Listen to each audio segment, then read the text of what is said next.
Welcome everyone back to Old Man Wisdom. We're focusing on trading Forex over the Christmas period. Despite the fact that many people say don't do it, you'll actually be surprised to know that sometimes trading over Christmas can be quite profitable. Although of course you have to remember that the markets will open and close depending on bank holidays and all kinds of other factors as well. And if we look on the Euro-USD, if we just zoom out a little bit, you'll see that recently the market is very sideways. It has been for over a week, or at least a week. And this blue rectangle here represents where the market opened last Sunday here in the UK. And for sure, the markets have gone sideways. What we was talking about the week before is that I wanted to see the markets drop down to on or around this level. Now, that hasn't actually quite happened yet because the markets have gone very sideways. I want to just bring your attention though to Thursday, which was this low here. If I just draw a couple of lines across, you'll see that the market did just tap out or spike below the previous low early in the week. And it's no wonder because of that the markets have kind of risen up a little bit. But in all truthfulness, what I'm still waiting for is the market to drop down to on or around this level before we look to buy. Now, this could mean that it takes the whole Christmas period for the markets to do this, or of course it might never do it at all. You might just see that the markets just keep going up, or it comes down and just doesn't stop and keeps dropping. But as always, what I say is that if the market does come down to around about this level, or even slightly below, which is what I mentioned last week, we're looking for price to stall. That is to go sideways with small candlesticks and long wicks, and to form some kind of, in this instance, support so that we can get ready to buy. So really my analysis is exactly the same as it was last week.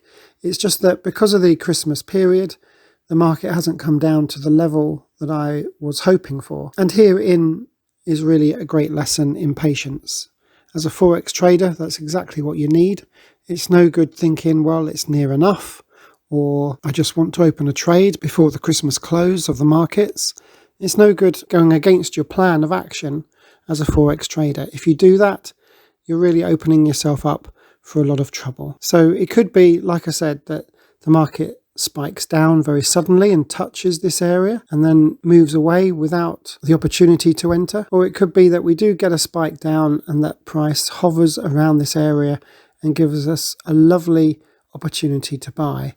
Now, when I say that I want to see the market stalling, I gave the example last week of this situation over here where the markets went kind of sideways and gave us some long wicks before we had the opportunity to sell the Euro-USD. And really there's multiple opportunities. You see this so often.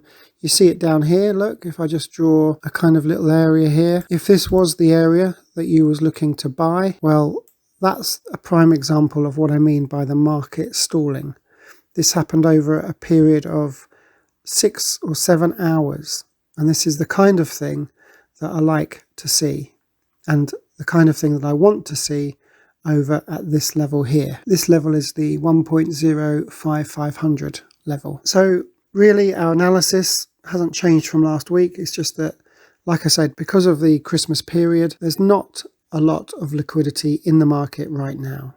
That can soon change in between Christmas and New Year, and certainly after New Year as well. So if you do decide to trade the Euro-USD in this period, be very careful, stick to your plan, and of course, exercise patience. All of these things are what most successful Forex traders will always tell you to put into practice. So a very simple, quick video for you this weekend. Obviously, I hope you have a great holiday and look forward to the new year and of course some successful trading on the Euro-USD. So take care everybody, and I'll be speaking to you very soon.